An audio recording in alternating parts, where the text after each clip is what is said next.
जमल बीए कर रही थी जबकि ज़रिश एफ ए कर रही थी। दोनों एक ही कॉलेज में जाती थी मगर आज जमल इसके साथ नहीं गई थी। तभी वो कम अकल लड़की फंस गई थी। ज़रिश का रंग साफ था जबकि इसके कमर का तक बाल और काले ही आंखों के सामने बारीक कटाव और दार होंठ और नाजुक सरापा को बेहद कशिश बनाते। जबकि इसके बर्क हेज़ल ब्राउन आंखों वाली जमल की रंगत से ज़्यादा शफाफ थी। इसके हल्के ब्राउन रंग के बाल थे जो कमर से नीचे तक जाते। ज़रिश के मुकाबले में जमल बहुत ज़्यादा बहादुर थी।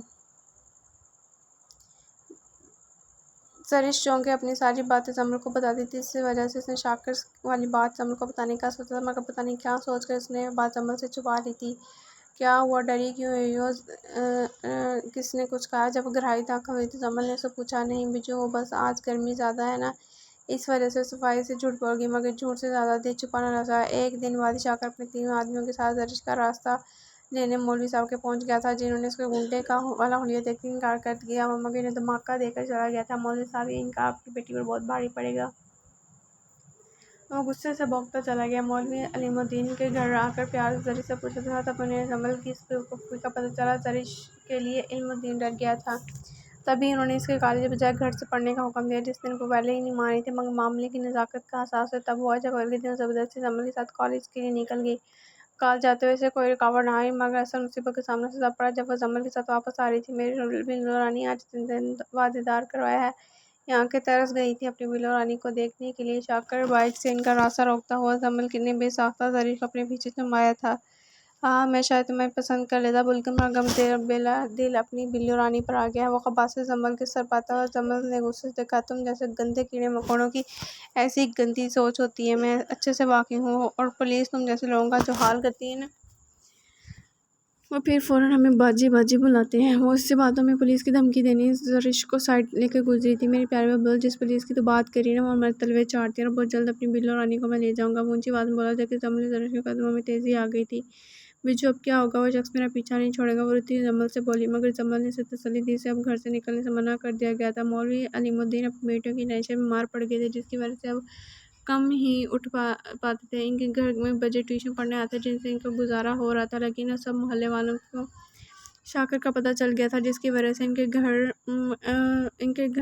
बच्चे बहुत ही कम पढ़ने आते थे। दिन ब दिन गिरती मौलवी साहब की तमीज़ जमल और ज़रिश काफ़ी परेशान हो गई। दवाइयों से भी कोई फ़ाका नहीं हो रहा था। जमल, मेरी बेटी, मुझे लगता है मेरी ज़िंदगी का कोई भरोसा नहीं है, ज़्यादा मोहलत देना, मगर मैं तुम लोगों को महफूज हाथों में सौंपना चाहता हूँ। ज़रिश की मुझे बहुत फ़िक्र है, मैं जानता हूँ इससे बड़ी हो, लेकिन मैं ज़रिश के रिश्ते की बात अपने एक शागिर्द से की है। वो इसकी शादी करके यहाँ से ले जाएगा और तुम भी अपने लाहौर पर माजदा के पास चले जाना।